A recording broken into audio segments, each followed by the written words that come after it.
जो लोग महाराष्ट्र से परिचित होंगे उन्हें पता होगा कि वहां पर जब जय भवानी कहते हैं तो जय शिवाजी का बुलंद नारा लगता है। जय भवानी, जय भवानी, जय भवानी, जय भवानी। आज हम यहां पर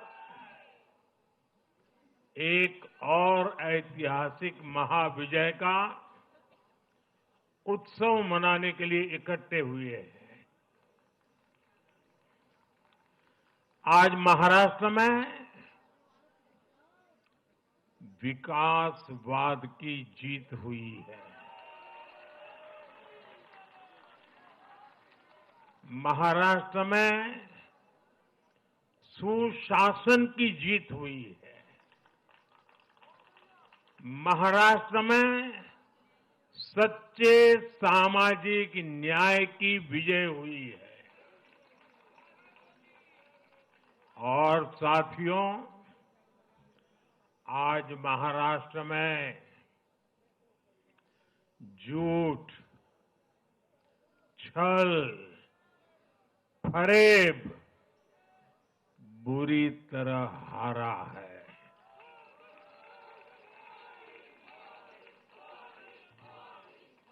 विभाजनकारी ताकतें हारी है। आज नेगेटिव पॉलिटिक्स की पराजय हुई है। आज परिवारवाद की हार हुई है।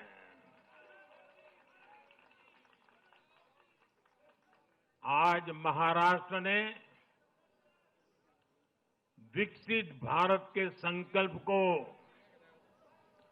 और मजबूत किया है। मैं देश भर के भाजपा के, एनडीए के सभी कार्यकर्ताओं को बहुत बहुत बधाई देता हूं, उन सबका अभिनंदन करता हूं।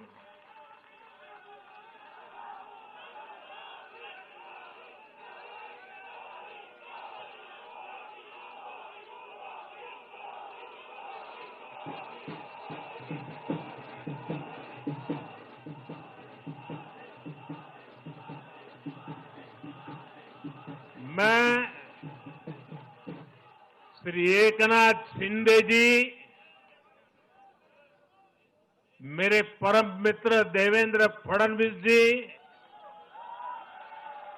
भाई अजित पवार जी, उन सब की भी भूरी भूरी प्रशंसा करता हूं। साथियों, आज देश के अनेक राज्यों में उपचुनावों के भी नतीजे आए हैं। नड्डा जी ने विस्तार से बताया है, इसलिए मैं विस्तार में नहीं जा रहा हूं। लोकसभा की भी हमारी एक सीट और बढ़ गई है।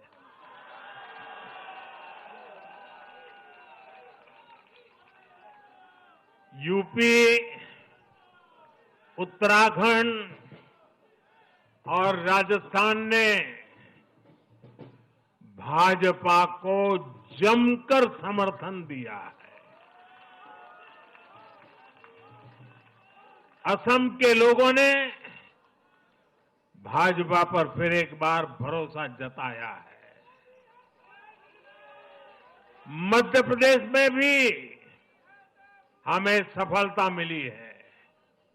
बिहार में भी एनडीए का समर्थन बढ़ा है। ये दिखाता है कि देश अब सिर्फ और सिर्फ विकास चाहता है। मैं महाराष्ट्र के मतदाताओं का हमारे युवाओं का, विशेषकर माताओं बहनों का, हमारे किसान भाई बहनों का, देश की जनता का आदरपूर्वक नमन करता हूं। साथियों, मैं झारखंड की जनता को भी नमन करता हूं। झारखंड के तेज विकास के लिए हम अब और ज्यादा मेहनत से काम करेंगे और इसमें भाजपा का एक एक कार्यकर्ता अपना हर प्रयास करेगा। साथियों, छत्रपती शिवाजी महाराजांच्या महाराष्ट्राने आज दाखवून दिले तुष्टीकरणाचा सामना कसा करायचा।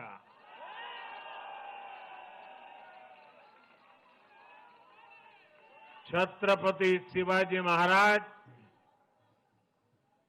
शाहूजी महाराज, महात्मा फुले, सावित्रीबाई फुले, बाबा साहब आंबेडकर, वीर सावरकर, बाला साहब ठाकरे, ऐसे महान व्यक्तित्वों की धरती ने इस बार पुराने सारे रिकॉर्ड तोड़ दिए।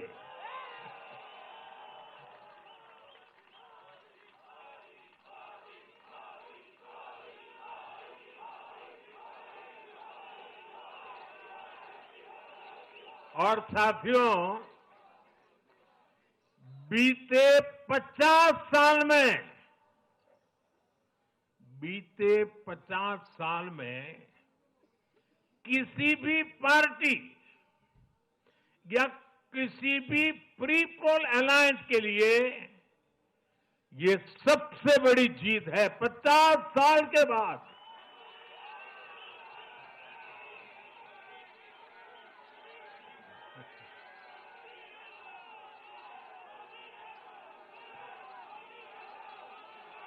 और एक महत्वपूर्ण बात मैं बताता हूं, ये लगातार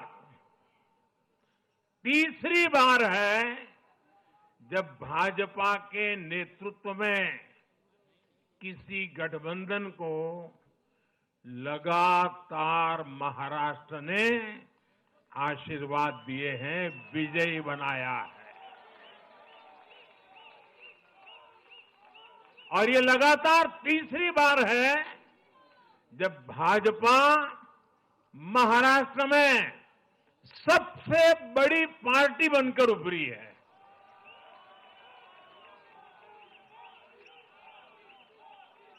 साथियों, ये निश्चित रूप से ऐतिहासिक है। ये भाजपा के गवर्नेंस मॉडल पर मुहर है।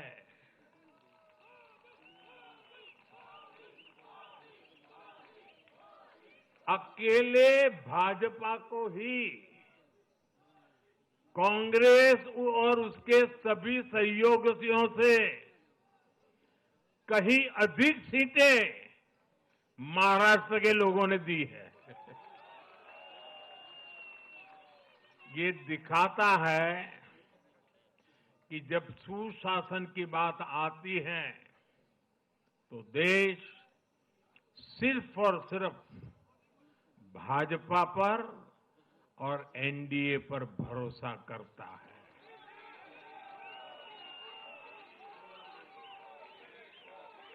साथियों, एक और बात है जो आपको और खुश कर देगी।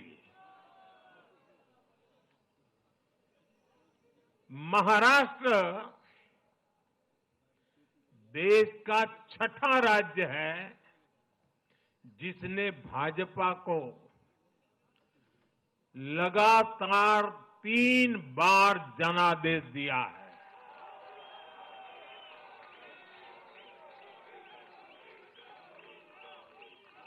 इससे पहले गोवा, गुजरात, छत्तीसगढ़, हरियाणा और मध्य प्रदेश में हम लगातार 3 बार जीत चुके हैं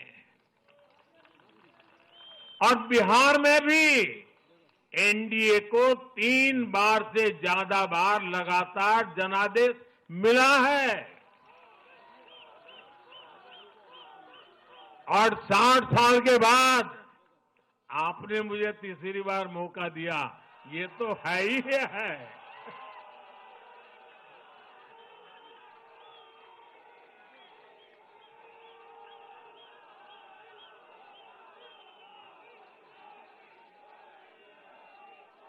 ये जनता का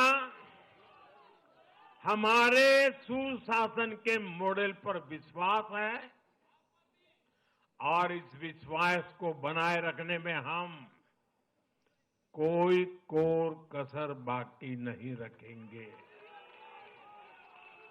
साथियों, मैं आज महाराष्ट्र की जनता जनार्दन का विशेष अभिनंदन करना चाहता हूं। लगातार तीसरी बार स्थिरता को चुनना, ये महाराष्ट्र के लोगों की सूझबूझ को दिखाता है।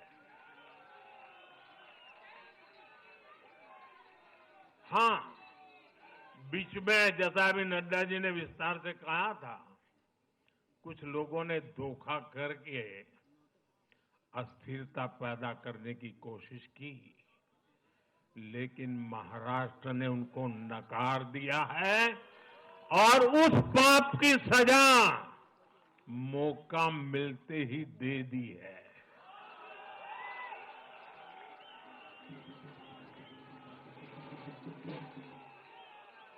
साथियों, महाराष्ट्र इस देश के लिए एक तरह से बहुत महत्वपूर्ण ग्रोथ इंजन है। इसलिए महाराष्ट्र के लोगों ने जो जनादेश दिया है, वो विकसित भारत के लिए बहुत बड़ा आधार बनेगा। वो विकसित भारत के संकल्प की सिद्धि का आधार बनेगा। साथियों, हरियाणा के बाद महाराष्ट्र के चुनाव का भी सबसे बड़ा संदेश है एकजुटता। एक है तो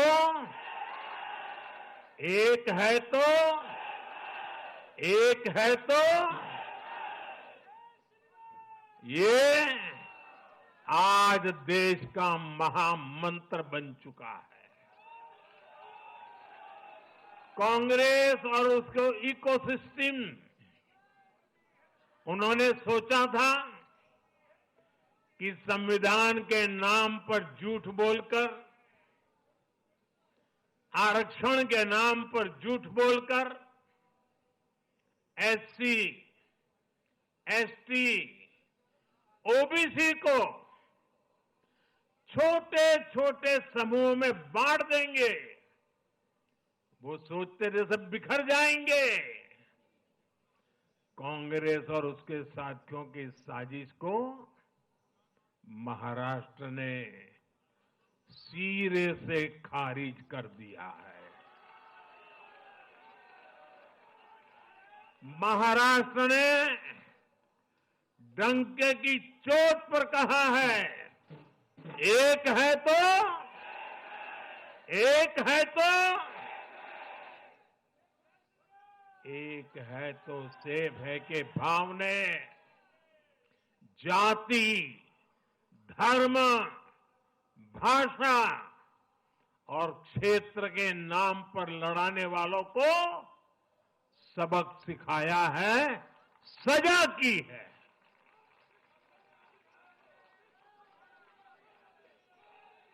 आदिवासी भाई बहनों ने भी भाजपा एनडीए को वोट दिया। ओबीसी भाई बहनों ने भी भाजपा एनडीए को वोट दिया। मेरे दलित भाई बहनों ने भी भाजपा एनडीए को वोट दिया। समाज के हर वर्ग ने भाजपा एनडीए को वोट दिया। ये कांग्रेस और इंडी गठबंधन के उस पूरे इकोसिस्टम की सोच पर करारा प्रहार है, जो समाज को बांटने का एजेंडा चला रहे थे। साथियों, महाराष्ट्र ने एनडीए को इसलिए भी प्रचंड जनादेश दिया है क्योंकि हम विकास और विरासत दोनों को साथ लेकर चलते हैं। महाराष्ट्र की धरती पर इतनी विभूतियां जन्मी है। बीजेपी और मेरे लिए छत्रपति शिवाजी महाराज आराध्य पुरुष है।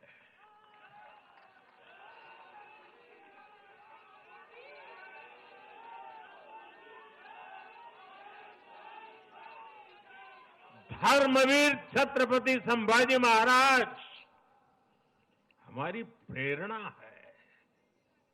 हमने हमेशा बाबा साहब आंबेडकर, महात्मा फूले, सावित्रीबाई फूले, इनके सामाजिक न्याय के विचार को माना है। यही हमारे आचार में है, यही हमारे व्यवहार में है। साथियों, लोगों ने मराठी भाषा के प्रति भी हमारा प्रेम देखा है। कांग्रेस को वर्षों तक मराठी भाषा की सेवा का मौका मिला, लेकिन इन लोगों ने इसके लिए कुछ नहीं किया।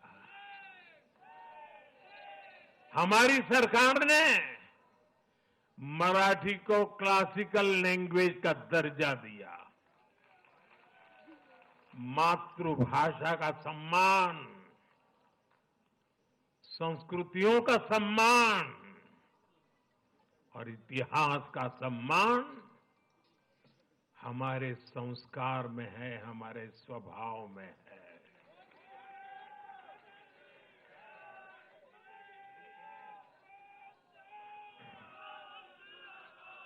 और मैं तो हमेशा कहता हूं, मातृभाषा का सम्मान मतलब अपनी मां का सम्मान।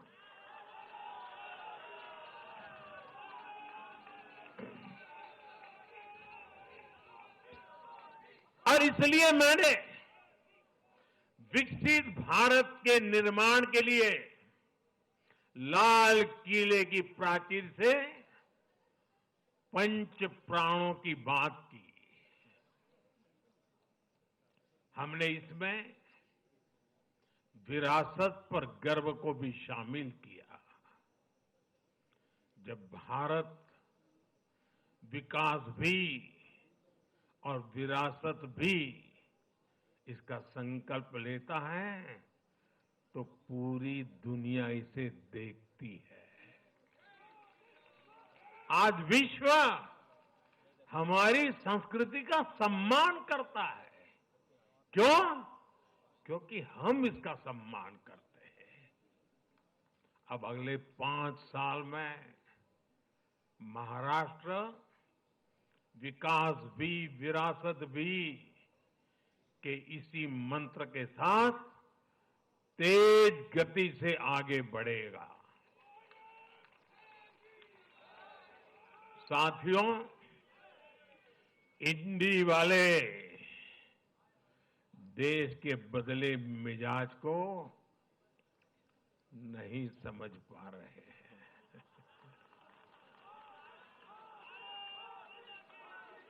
ये लोग सच्चाई को स्वीकार करना ही नहीं चाहते। ये लोग आज भी भारत के सामान्य वोटर के विवेक को कम करके आंकते हैं। देश का वोटर, देश का मतदाता अस्थिरता नहीं चाहता।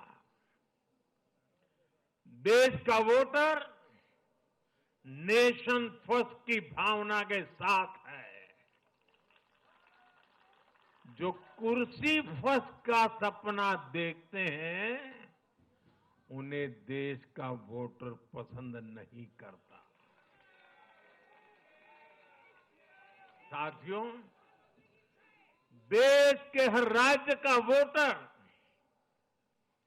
दूसरे राज्यों की सरकारों का आकलन भी करता है।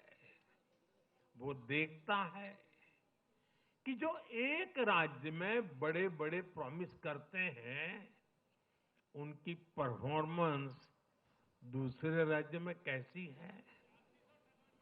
महाराष्ट्र की जनता ने भी देखा कि कर्नाटका, तेलंगाना और हिमाचल में कांग्रेस सरकारें कैसे जनता से विश्वासघात कर रही है।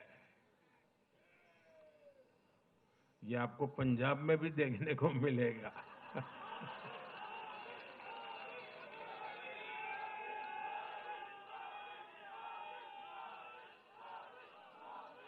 जो वादे महाराष्ट्र में किए गए, उनका हाल दूसरे राज्यों में क्या है। इसलिए कांग्रेस के पाखंड को जनता ने खारिज कर दिया है। कांग्रेस ने जनता को गुमराह करने के, इसके लिए जो दूसरे राज्यों के अपने मुख्यमंत्री तक मैदान में उतारे, तब भी इनकी चाल सफल हो नहीं पाई।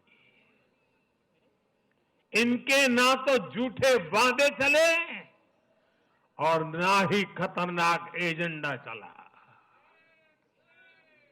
साथियों, आज महाराष्ट्र के जनादेश का एक और संदेश है। पूरे देश में सिर्फ और सिर्फ एक ही संविधान चलेगा।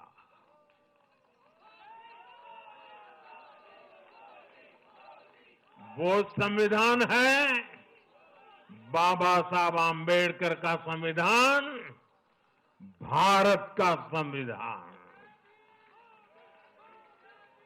जो भी सामने या पर्दे के पीछे देश में दो संविधान की बात करेगा, उसको देश पूरी तरह से नकार देगा। कांग्रेस और उसके साथियों ने जम्मू कश्मीर में फिर से आर्टिकल 370 की दीवार बनाने का प्रयास किया।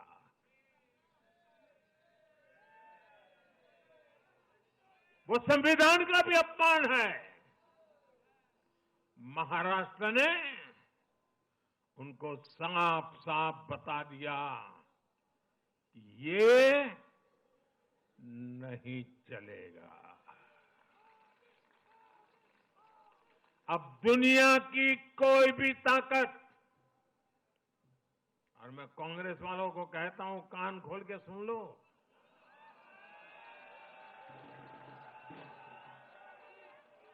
उनके साथियों को भी कहता हूं, दुनिया की कोई भी ताकत 370 को वापस नहीं ला सकती।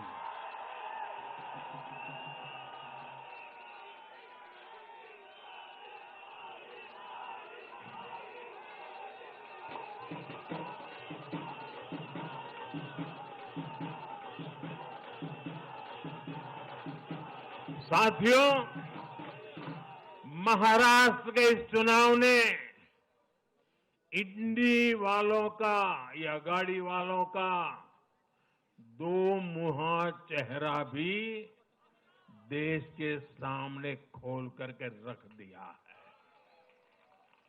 हम सब जानते हैं बाला साहब ठाकरे का इस देश के लिए, समाज के लिए बहुत बड़ा योगदान रहा है। कांग्रेस ने सत्ता के लालच में उनकी पार्टी के एक धड़े को साथ में तो ले लिया, तस्वीरें भी निकाल दी, लेकिन कांग्रेस का कोई नेता बाला साहब ठाकरे की नीतियों की कभी भी प्रशंसा नहीं कर सकती। और इसलिए मैंने अघाड़ी में कांग्रेस के साथी दलों को चुनौती दी थी कि वो कांग्रेस से बाला साहब ठाकरे की नीतियों की तारीफ में कुछ शब्द जरा बुलवा करके दिखाएं।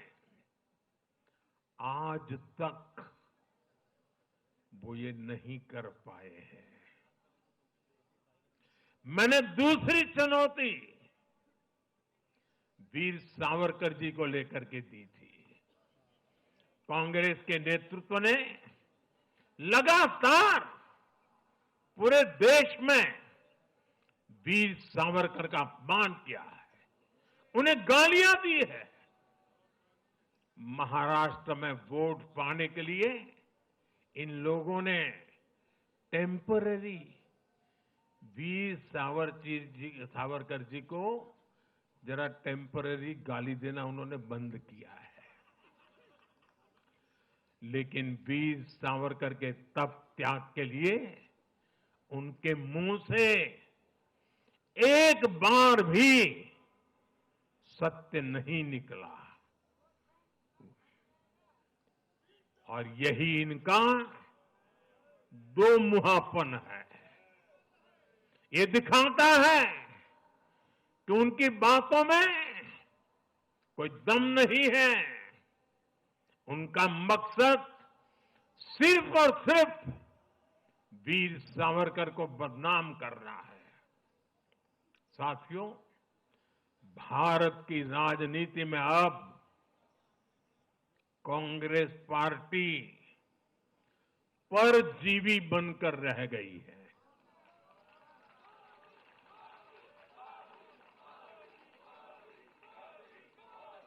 कांग्रेस पार्टी के लिए अब अपने दम पर सरकार बनाना लगातार मुश्किल हो रहा है।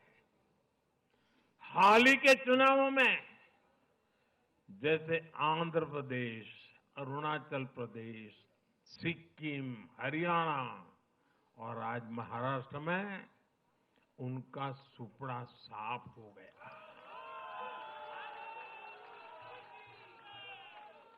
कांग्रेस की घिसी पीटी विभाजनकारी राजनीति फेल हो रही है, लेकिन फिर भी कांग्रेस का अहंकार देखिए, उसका अहंकार 7वें आसमान पर है।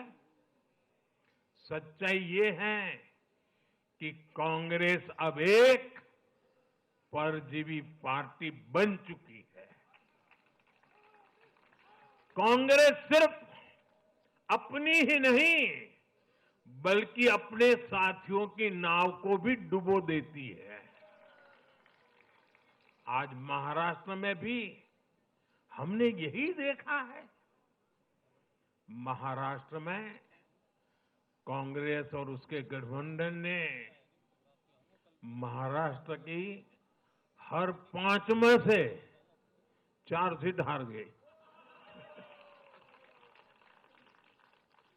अघाड़ी के हर घटक का स्ट्राइक रेट 20% से भी नीचे है। ये दिखाता है कि कांग्रेस खुद भी डूबती है और दूसरों को भी डुबोती है। महाराष्ट्र में सबसे ज्यादा सीटों पर कांग्रेस चुनाव लड़ी, उतनी ही बड़ी हार इनके सहयोगियों वालों को भी मिली। वो तो अच्छा है कि यूपी जैसे राज्यों में कांग्रेस के सहयोगियों ने उससे जान छुड़ा ली, वरना वहां भी कांग्रेस के सहयोगियों को लेने के देने पड़ जाते। साथियों, सत्ता भूख में कांग्रेस के परिवार ने संविधान की पंथ निरपेक्षता की भावना को चूर चूर कर दिया है। हमारे संविधान निर्माताओं ने उस समय 47 में विभाजन की विभीषिका के बीच भी हिंदू संस्कार और परंपरा को जीते हुए पंथ निरपेक्षता की राह को चुना था। तब देश के महापुरुषों ने संविधान सभा में जो डिबेट की थी, उसमें भी इसके बारे में बहुत विस्तार से चर्चा हुई थी। लेकिन कांग्रेस के इस परिवार ने झूठे सेक्युलरिज्म के नाम पर उस महान परंपरा को तबाह करके रख दिया है। कांग्रेस ने तुष्टीकरण का जो बीज बोया, वो संविधान निर्माताओं के साथ बहुत बड़ा विश्वासघात है। और ये विश्वासघात मैं बहुत जिम्मेवारी के साथ बोल रहा हूं। संविधान के साथ इस परिवार का विश्वासघात है। दशकों तक कांग्रेस ने देश में यही खेल खेला। कांग्रेस ने तुष्टीकरण के लिए कानून बनाए, सुप्रीम कोर्ट के आदेश तक की परवाह नहीं की। इसका एक उदाहरण वक्फ बोर्ड है।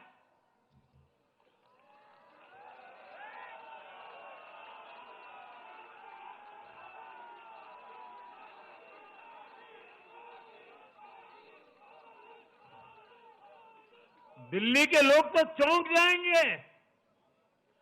हालात ये थी कि 2014 में इन लोगों ने सरकार से जाते जाते दिल्ली के आसपास की अनेक संपत्तियां वक्फ बोर्ड को सौंप दी थी।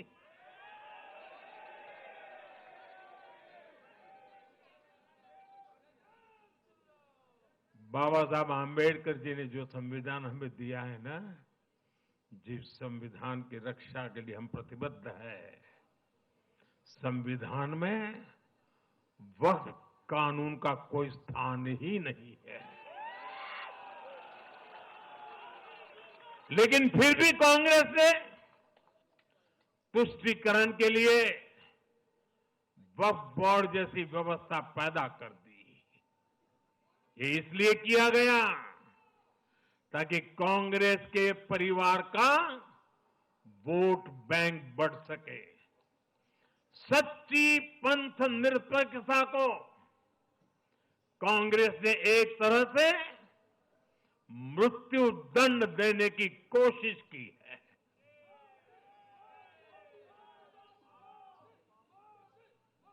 साथियों, कांग्रेस के शाही परिवार की सत्ता भूख इतनी विकृति हो गई है कि उन्होंने सामाजिक न्याय की भावना को भी चूर चूर कर दिया है। एक समय था जब कांग्रेस के नेता इंदिरा जी समेत खुद जात पात के खिलाफ बोलते थे,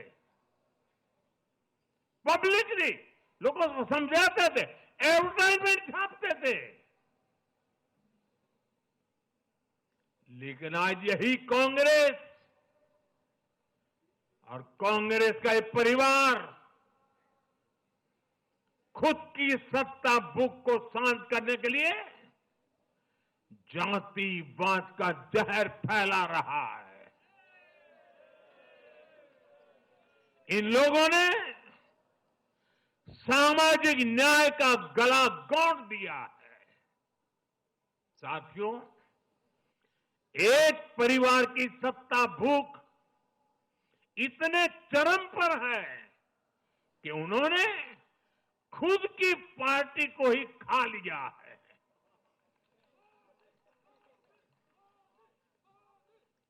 देश के अलग अलग भागों में कई पुराने जमाने के कांग्रेस कार्यकर्ता है,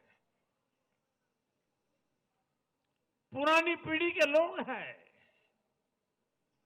जो अपने जमाने की कांग्रेस को ढूंढ रहे हैं। लेकिन आज की कांग्रेस के विचार से, व्यवहार से, आदत से उनको ये साफ पता चल रहा है कि ये वो कांग्रेस नहीं है। इसलिए कांग्रेस में आंतरिक रूप से असंतोष बहुत ज्यादा बढ़ रहा है। उनकी आरती उतारने वाले भले आज इन खबरों को दबा के रखे, लेकिन भीतर आग बहुत बड़ी है। असंतोष की ज्वाला भड़क चुकी है। सिर्फ एक परिवार के ही लोगों को कांग्रेस चलाने का हक है। सिर्फ वही परिवार काबिल है, दूसरे नाकाबिल है। परिवार की सोच ने, इस जीत ने कांग्रेस में एक ऐसा माहौल भी बना दिया कि किसी भी समर्पित कांग्रेस कार्यकर्ता के लिए वहां काम करना मुश्किल हो गया है। आप सोचिए, कांग्रेस पार्टी की प्राथमिकता आज सिर्फ और सिर्फ परिवार है। देश की जनता उनकी प्राथमिकता नहीं है। और जिस पार्टी की प्राथमिकता जनता न हो, वो लोकतंत्र के लिए बहुत ही नुकसानदायी होती है। साथियों, कांग्रेस का परिवार सत्ता के बिना जी नहीं सकता। चुनाव जीतने के लिए लोग कुछ भी कर सकते हैं।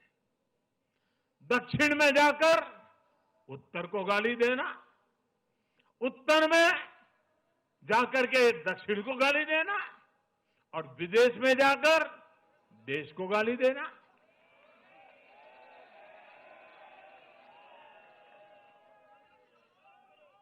और अहंकार इतना कि ना किसी का मान, ना किसी की मर्यादा, और खुलेआम झूठ बोलते रहना, हर दिन एक नया झूठ बोलते रहना। यही कांग्रेस और उसके परिवार की सच्चाई बन गई है। आज कांग्रेस का अर्बन नक्सलवाद भारत के सामने एक नई चुनौती बनकर खड़ा हो गया है। इन अर्बन नक्सलियों का रिमोट कंट्रोल देश के बाहर है, और इसलिए सभी को इस अर्बन नक्सलवाद से बहुत सावधान रहना है। आज देश के युवाओं को, हर प्रोफेशनल को कांग्रेस की हकीकत को समझना बहुत जरूरी है। साथियों, जब मैं पिछली बार भाजपा मुख्यालय आया था तो मैंने हरियाणा से मिले आशीर्वाद पर आपसे बात की थी। तब हमें गुरुग्राम जैसे शहरी क्षेत्र के लोगों ने भी अपना आशीर्वाद दिया था। अब आज मुंबई ने, पुणे ने, नागपुर ने, महाराष्ट्र के ऐसे सभी बड़े शहरों ने अपनी स्पष्ट राय रखी है।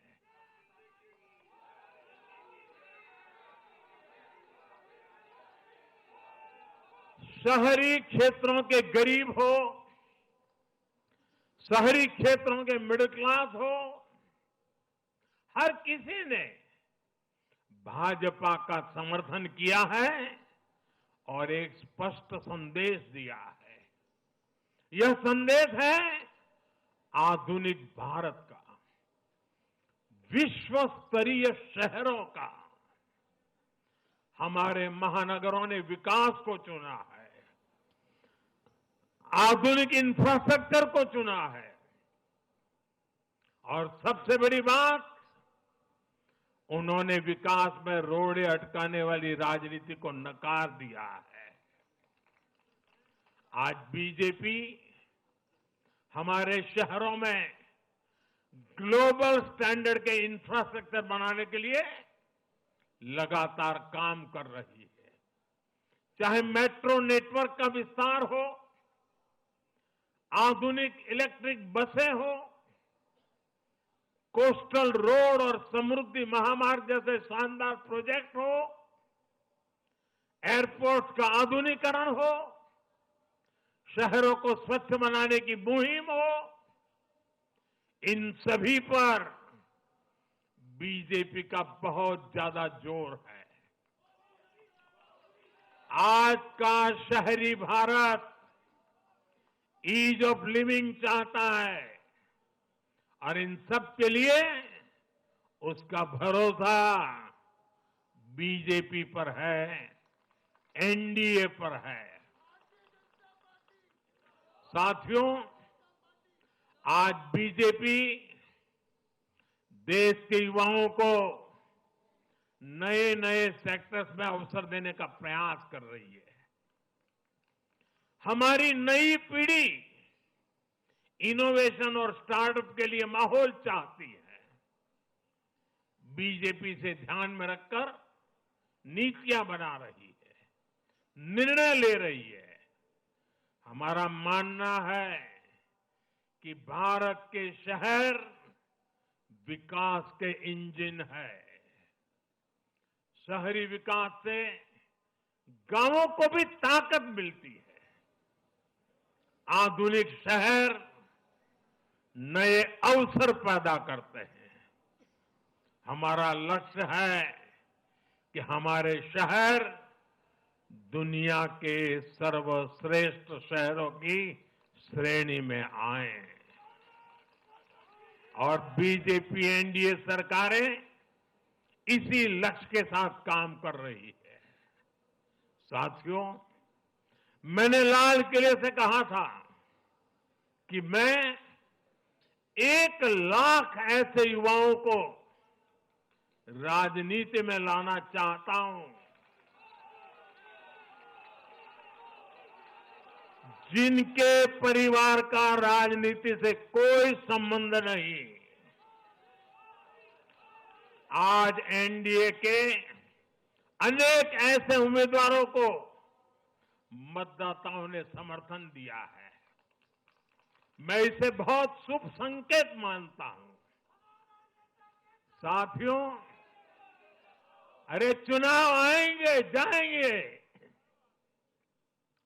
लोकतंत्र में जय पराजय भी चलती रहेगी, लेकिन भाजपा का एनडीए का ध्येय सिर्फ चुनाव जीतने तक सीमित नहीं है। हमारा ध्येय सिर्फ सरकार बनाने तक सीमित नहीं है। हम देश बनाने के लिए निकले हैं। हम विकसित भारत बनाने के लिए निकले हैं। भारत का हर नागरिक, एनडीए का हर कार्यकर्ता, भाजपा का हर कार्यकर्ता दिन रात इसमें जुटा है। हमारी जीत का उत्साह हमारे इस संकल्प को और मजबूत करता है। हमारे जो प्रतिनिधि चुनकर आए हैं वो इसी संकल्प के लिए प्रतिबद्ध है। हमें देश के हर परिवार का जीवन आसान बनाना है। हमें सेवक बनकर, और ये मेरे जीवन का मंत्र है, हमें सेवक बनकर देश के हर नागरिक की सेवा करनी है। हमें उन सपनों को पूरा करना है जो देश की आजादी के मत वालों ने भारत के लिए देखे थे। हमें मिलकर विकसित भारत का सपना साकार करना है। सिर्फ 10 साल में हमने भारत को दुनिया की 10वीं सबसे बड़ी इकोनॉमी से दुनिया की 5वीं सबसे बड़ी इकोनॉमी बना दिया।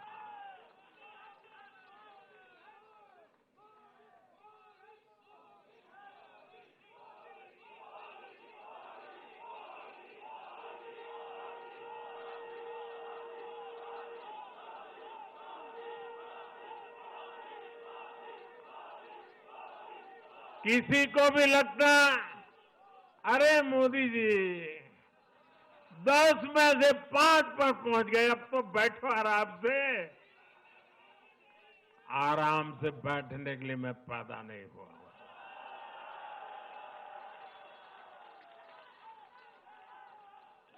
वो दिन दूर नहीं जब भारत दुनिया की तीसरी सबसे बड़ी अर्थव्यवस्था बन के रहेगा।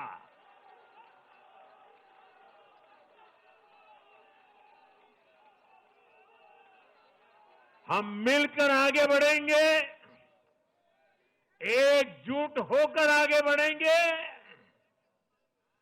तो हर लक्ष्य पाकर रहेंगे। इसी भाव के साथ एक है तो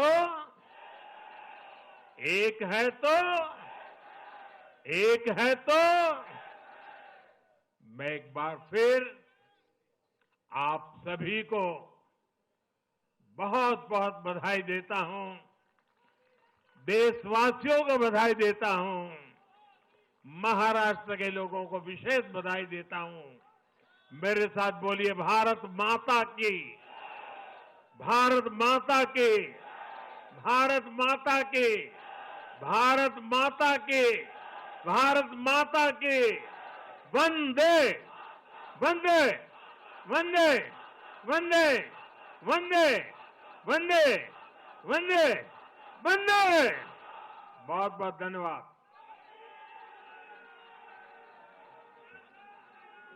बहुत बहुत धन्यवाद आदरणीय देश के प्रधानमंत्री आदरणीय नरेंद्र मोदी जी का।